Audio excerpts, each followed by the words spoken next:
तो भाइयों, अब हम लोग मैनेजमेंट सेकेंड यूनिट का पार्ट 1 देख चुके थे। पार्ट 2 में हम लोग देखेंगे 14 प्रिंसिपल ऑफ मैनेजमेंट, जो कि मैनेजमेंट के बहुत सारे एक्सपर्ट आए जो कि मैनेजमेंट के बारे में बहुत कुछ बोल कर गए। तो ऐसे हमारे एक वैज्ञानिक थे, हमारे एक एक्सपर्ट थे हेनरी फॉयल। ठीक है, हेनरी फॉयल ने 14 प्रिंसिपल दिया, जो कि एक ट्रिक पे आता है, जो वो आपको ट्रिक बता देता हूँ जो जिससे आपको याद करने में सुविधा होगी। वो होता है URCS, did you see Goa. इसका क्या मतलब होता है? You for unity of management. Unity of management कहने का क्या मतलब होता है? उसमें एक हेड और एक बॉस होता है, उसमें सेकंड पर्सन का कोई इन्वॉल्वमेंट नहीं होता है।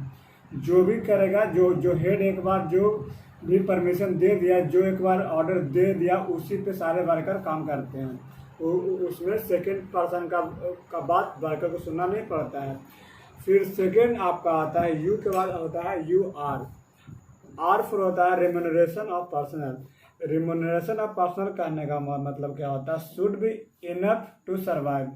जहाँ पे हम लोग हैं वहाँ पे सर्वाइव कर पा रहे हैं, मतलब वहाँ पे बस रहना है।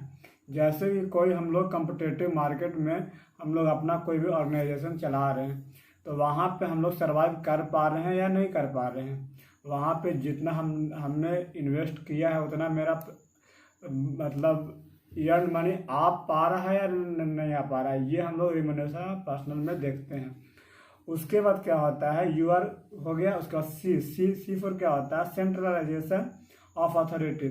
सेंट्रलाइजेशन ऑफ अथॉरिटी करने का क्या मतलब होता है कि इसके हाथ में पूरा जो ऑर्गेनाइजेशन होता है, जो डिसीजन मेकिंग पावर होता है, जो सारा इसी के पास होता है। सेंट्रलाइजेशन ऑफ अथॉरिटी के पास जो भी डिसीजन लेता है वो यही लेता है। ठीक है, उसके बाद होता है UR हो गया, C हो गया। उसके बाद आता है एस फिर होता है stability of personnel. Stability of personnel कहने का क्या मतलब हुआ? लेबर या employees turn over should be low, जो कि मतलब लेबर का थी होता है, स्टेबिलिटी के बारे में अधिक करते हैं। ठीक है, उसके बाद होता है डीड का होता है, तो डी फॉर क्या हो गया? Division of work labour. तो हम लोग डिवीजन ऑफ वर्क लेबर कहने का मतलब क्या होता है? Divided according to their special. जैसा वर्कर, जैसा उसका नॉलेज, उस तरह का उसका हम लोग काम बांट देते हैं। ठीक है, उसके बाद होता है इनिशिएटिव। जैसे कि कोई वर्कर आपके ऑर्गेनाइजेशन या फिर आपके अथी में आता है, तो उसको आप डायरेक्टली ऐसे काम पे तो लग नहीं जाएगा। उसको पहले हम लोग मोटिवेट करेंगे, अपने ऑर्गेनाइजेशन के बारे में बताएंगे कि देखो यहाँ पे ये काम होता है, ऐसे होता है, ये होता है। उसको सारे चीज़ के बारे में बताएंगे। ठीक है, तो इसका एक अलग अथी होता है जिसमें हम लोग किसी वर्कर या न्यू एम्प्लॉय जो होता है उसको हम लोग मोटिवेट करते हैं। ठीक है, उसके बाद आता है DI हो गया। उसके बाद डी फॉर डिसिप्लिन होता है। डिसिप्लिन कहना है क्या मतलब होता है? जो न्यू वर्कर आया उसको अच्छे से समझा दिया जाता है कि यहाँ का कुछ रूल एंड रेगुलेशन है जिसको तुमको फॉलो करना पड़ेगा। उसको don't break the rule and power, जो कि उसको तोड़ना नहीं होता है। ठीक है, उसके बाद URCS डिड हो गया। उसके बाद यू का क्या मतलब होता है? Unity of direction. One man या फिर मिनिमम वन प्लान, एक प्लान के तहत हम लोग काम करते हैं। यूनिटी ऑफ डायरेक्शन कहने का मतलब ये होता है मिनिमम वन प्लान होता है जिसके अकॉर्डिंग हम लोग काम करते हैं। उसके बाद आता है सी फॉर एस फॉर क्या होता है? Scalar chain. स्केलर चेन कहने का मतलब डिजाइन रिलेशनशिप बिटवीन एम्प्लॉय। जैसे कि हम लोग जो कि किसी भी ऑर्गेनाइजेशन का जो हेड है, हेड और वर्कर के बीच में अच्छे रिलेशन होने चाहिए। ठीक है, तो मेरा काम इफेक्टिवली चलता रहेगा। ठीक है, उसके बाद आता है spirit D crop. Spirit D crop कहने का क्या मतलब होता है? कि अगर कोई बंदा आया आपके ऑर्गेनाइजेशन में काम करने और उसको ये समझ में आया कि नहीं भैया यहाँ पे सारा चीज़ फैसिलिटीज़ है, हमको अच्छा सैलरी मिल रहा है, अच्छा इन्वायरमेंट भी मिल रहा है, वर्क इन्वायरमेंट मिल रहा है, अच्छा हेल्थ फैसिलिटीज़ है। अगर ये चीज़ को समझ में आ गया भैया एक बार, तो फिर वो चीज़ जान लगा देगा आपका मैनेजमेंट को आप तक ले जाने में। आपका वो कभी भी मतलब ये नहीं करेगा कि मतलब आपका मैनेजमेंट घाटे में जाए। वो अपने तरफ से 100% इफर्ट लगाएगा कि आपका जो मैनेजमेंट ऑर्गेनाइजेशन है वो मतलब ग्रो करे। ठीक है। उसके बाद इक्वालिटी। इक्वालिटी कहने का क्या मतलब होता है? Avoid discrimination. इसका कहने का क्या मतलब होता है कि आपका जो ये इक्वालिटी, जैसे हेड हो गया, हेड और वर्कर के बीच में एक अच्छा रिलेशनशिप होना चाहिए, जो कि ऐसा ना हो कि हेड आया बाद वर्कर को कुछ भी बोल के चला गया, फिर ऐसा नहीं होना चाहिए। ठीक है। उसके बाद आता है जी। जी फॉर क्या होता है? Subordination and individual interest to general interest. तो हम लोग कोई भी ऑर्गेनाइजेशन चलाते हैं या चलाते हैं, तो उसका कुछ इंटरेस्ट हम लोग गवर्नमेंट को देना पड़ता है। जनरल इंटरेस्ट या इंडिविजुअल किसी तरह से उसको इंटरेस्ट देना पड़ता है, तभी हम लोग किसी ऑर्गेनाइजेशन को चला सकते हैं। उसके बाद order. Everything should be their right place. और ऑर्डर हम लोग करते हैं राइट प्लेस पे। ठीक है। उसके बाद authority and responsibility. Authority responsibility करने का क्या मतलब हुआ?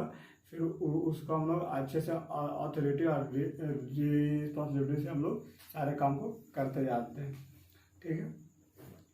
तो हम लोग एक एक करके फिर सारे प्रिंसिपल 14 प्रिंसिपल जो 14 को दिए हेनरी फायल, जो एक्सपर्ट जो मैनेजमेंट के थे वो दिए, तो वो बारी बारी से हम लोग देखते हैं क्या कहता है। Unity of command. Unity of command जैसा कि मैंने पहले बताया, the employee should be not be under the control of more than one person. Employee जो होगा, जो not be under the control of more than one person, किसी एक पर्सन के अंडर में वो काम करेगा। Unity of command avoid confusion, mistake and delay in getting the work done. इससे हम लोग जो मेरा वर्क होता है उसको हम लोग डिले होने से हम लोग बचा सकते हैं। ठीक है। It create the relationship between superior and subordinate. हम लोग एक रिलेशन तैयार करते हैं सुपीरियर एंड सबऑर्डिनेट के बीच में। उसके बाद सेकेंड आपका क्या होता है? Remuneration of personnel. Remuneration of personnel करने का मतलब क्या हुआ? The remuneration of personnel paid to the worker should be fair and satisfying to both employer and employees. ठीक है। सेकेंड पॉइंट इसका क्या है? The will make employee more loyal and devoted toward the organisation. ठीक है। फिर इसका third point का कहता है? A fair wage rate reduces tension between worker and management and create a pleasing atmosphere of work. Remuneration कहने का क्या मतलब हुआ? जो कि मेरा वर्कर जो काम कर रहा है, ठीक ना, एक ऑर्गेनाइजेशन में, तो उसको हम किसी भी टेंशन से उसको रिड्यूस करवा देते हैं। मतलब उसको किसी प्रकार टेंशन होने नहीं देते हैं। जैसे कि आपका वर्कर और मैनेजमेंट के बीच में कि किसी प्रकार कोई दिक्कत ना हो। ठीक है। उसके बाद थर्ड आता है centralisation of authority. Centralisation of authority करने का मतलब क्या होता है? Centralisation of authority means top management retain most of the decision making authority. जो टॉप मोस्ट जो उसका अथी होता है, जो डिसीजन होता है, वो अथॉरिटी को अथी करता है। Decentralisation systematically delegation of authority to all the level of the management. जो कि फिर according to Henry Fayol centralisation of authority के बारे में क्या बोल रहे हैं? Degree of centralisation of decentralisation depend on the number of factor like size of business, nature of business and experience of superior. ये तीन चीज पर डिपेंड करता है सर। पहला क्या होता है? फैक्टर लाइक साइज ऑफ, आपका बिजनेस कितना बड़ा है। अगर छोटा बिजनेस है तो उतना अच्छी नहीं होता है, अच्छे से काम हो जाता है, उतना अच्छी मिस्टेक नहीं होता है, डिले नहीं होता है। सब्जी मतलब राइट टास्क मतलब राइट टाइम पे हो जाता है। नेचर ऑफ बिजनेस, बिजनेस का कैथी कैसा, उसमें जो हमारा काम वर्कर काम कर रहा है, सुपीरियर काम कर रहा है, सुपरिटेंडेंट, उसका एक्सपीरियंस क्या है, ठीक है, इसमें हम लोग इस चीज़ को देखते हैं। स्टेबिलिटी ऑफ पर्सनल, फोर्थ है आपका। स्टेबिलिटी ऑफ पर्सनल क्या कहता है, employee should not be moved frequently from one job position to another, ठीक है। Stability of create a sense of unity among worker which ultimate increase productivity. Stability of personnel का नया क्या मतलब होता है, जो वर्कर जिस काम में ज़्यादा फ्रिक्वेंट मूव कर सकता है उसको उसी पोजीशन पे रखते हैं हम लोग, ना कि किसी को अगर मतलब एक काम में अगर ज़्यादा एक्सपीरियंस हो और उसको किसी दूसरे काम पे लगा दे, उसको वहाँ पे कोई नॉलेज ही नहीं हो, तो वहाँ से प्रोडक्टिविटी खराब होने वाली बात हो जाएगी, ठीक है। तो ऐसा हम लोग नहीं करते हैं। फिर आपका आता है division of work and labour, ठीक है। It means dividing the work among different worker depending upon their aptitude and skill. अपने स्किल और एप्टीट्यूड से हम लोग वर्कर का हम लोग डिवीजन करते हैं कि कौन कैसा वर्कर है, कौन कहाँ पे ज़्यादा सुटेबल है, उस तरह से हम लोग अथी करके फ्रिक्वेंट करके और उसको हम लोग वहाँ पे अथी कर देते हैं, मतलब उसको वहाँ पे रख देते हैं ताकि मेरा प्रोडक्टिविटी हाई हो, मेरा काम जो है जो जल्दी से जल्दी हो जाए, ठीक है। उसके बाद इनिशिएटिव, इनिशिएटिव कहने का क्या मतलब हुआ, manager should be encourage subordinate to take initiative in the work to them. Employees should be encourage suggest new idea and method. जो इनिशिएटिव होता है, जो न्यू आइडिया लाता है, जो कि मार्केट में मेरा क्या रिक्वायरमेंट है। जैसे कि कोई चीज़ होता है सर कि जैसे कि कोई किसी चीज़ का मार्केट चलता है तो वो सामान और वो प्रोडक्ट ज़्यादा सेल होता है, तो हम लोग का इनिशिएटिव का यही अथी होता है कि जो कि नया प्लान और नया तरह का स्कीम वो लाते रहता है, ठीक है। उसके बाद डिसिप्लिन, डिसिप्लिन का नया का मतलब don't break the rule and power. It means sincerity, obedience, respect of the authority and observance of rule and regulation of the organisation. जो ऑर्गेनाइजेशन का रूल है उसको फिर मतलब वर्कर को करना चाहिए, ठीक है। ऐसा ना हो कि वो मतलब किसी को रिस्पेक्ट नहीं दे रहा है या व्यक्ति नहीं कर रहा है, तो ऐसा नहीं होना चाहिए, ठीक है। Unity of direction, unity of direction कहना है था one man minimum one plan.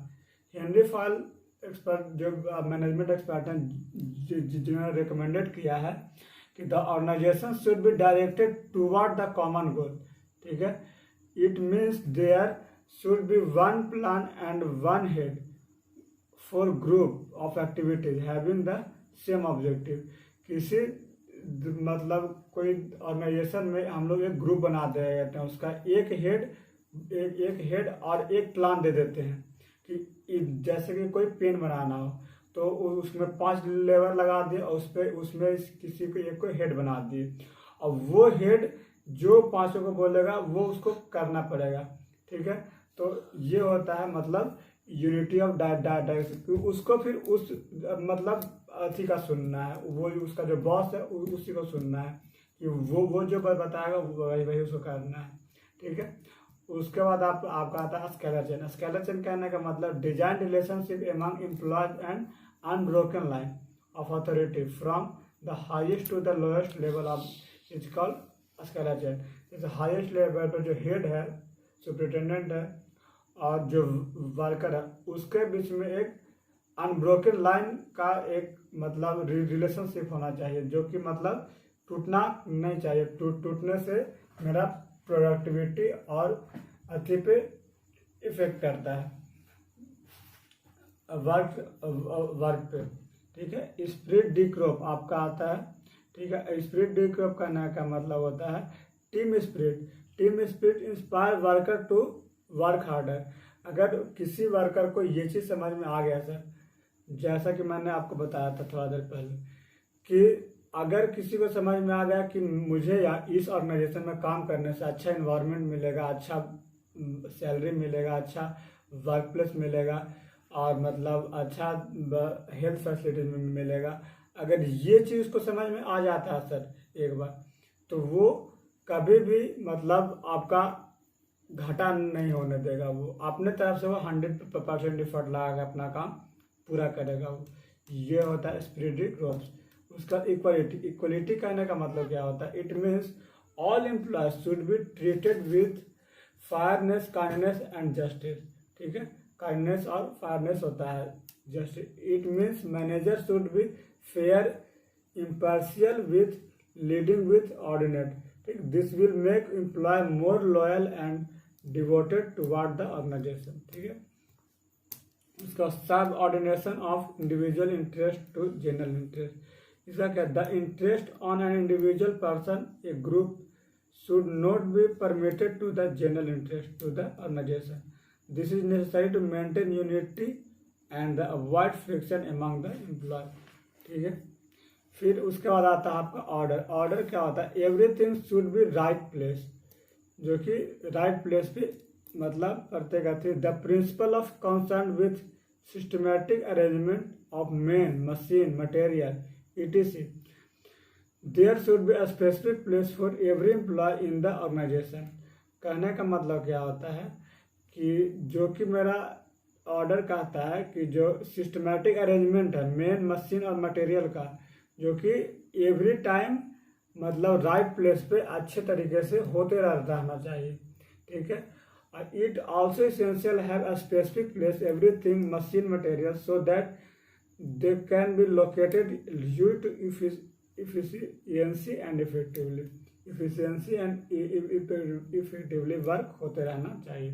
ठीक है, अथॉरिटी एंड रिस्पॉन्सिबिलिटी कहने का क्या मतलब हुआ? आपका लास्ट पॉइंट है।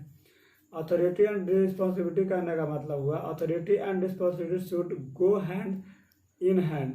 If authority is given to a person he should also made responsible. Similarly, if someone made responsible for a job, he should also have concerned authority. Authority with responsibility make a man irresponsible, whereas responsibility without authority makes him ineffective. मतलब जो आपका authority है sir, जो कि मतलब अच्छी है, वो आपको रिस्पॉन्सिबल रहना पड़ेगा हमेशा कि अगर अति आपका वर्कर का अति होना चाहिए या नहीं होना चाहिए, कितना सैलरी मिलना चाहिए नहीं मिलना चाहिए, ये सब चीज़ अथॉरिटी और अति को ध्यान में रखना चाहिए।